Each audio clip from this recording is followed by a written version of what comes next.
Video शुरू होने से पहले मैं आपको बता दूं कि आपको मेरे इस ब्लॉग पे सिविल डिप्लोमा फर्स्ट.com में आपको सिविल इंजीनियरिंग के सभी सब्जेक्ट का हिंदी से अच्छे से विवरण मिल जाएगा, जिसमें से आपको इस पहले ही वाले को क्लिक करना है। आप देख सकते हैं इसमें हिंदी से स्टील डिजाइनिंग के बारे में अच्छे से समझाया गया है, जिसमें टाइप ऑफ रिवेट अच्छे से समझाया गया है। आप उम्मीद है ये ब्लॉग आपको अच्छा लगेगा, तो इसको आप सब्सक्राइब कर लीजिएगा। तो चलिए शुरू करते हैं।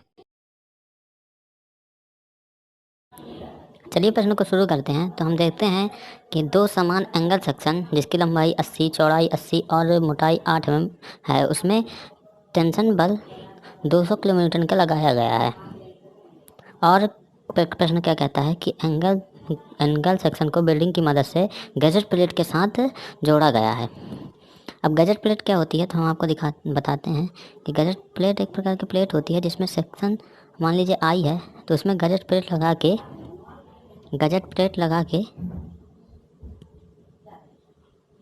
हम एंगल सेक्शन को जोड़ते हैं।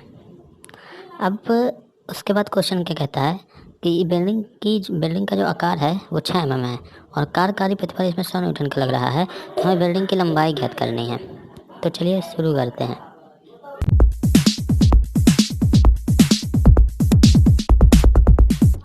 तो चलिए सवाल को हल करने की कोशिश करते हैं। इसमें क्या कहता है कि जो जितने क्षेत्र में बिल्डिंग की गई है, अगर उसकी लंबाई हम L मानते हैं, तो हमें एंगल पर भार निकालना है, प्रत्येक एंगल पर भार निकालना है। तो कुल अगर भार 200 है, उसमें हम 102 का भाग करते हैं तो हमें 100 प्राप्त होता है। 100 किलो न्यूटन का प्रत्येक एंगल पर भार लगता है। इसी प्रकार अगर बेल्ट की लंबाई L है तो उसकी जो आकार है वो 6 mm का है, जो क्वेश्चन में दिया है। तो बेल्ट की समर्थता हमें ज्ञात करनी है। तो बेल्ट की समर्थता ज्ञात करने के लिए हम इसका कलर चेंज करते हैं। बेल्ट की समर्थता ज्ञात करने के लिए हमें कंठ की मोटाई निकालने के लिए हमें 6 को उसकी आकार को 0.7 से अगर गुणा करते हैं तो हमें कंठ की मोटाई L हमारे पास लंबाई और 100 को 1000 से गुणा करते हैं तो हमें उसका अनुमत प्रतिबल पता चल जाता है।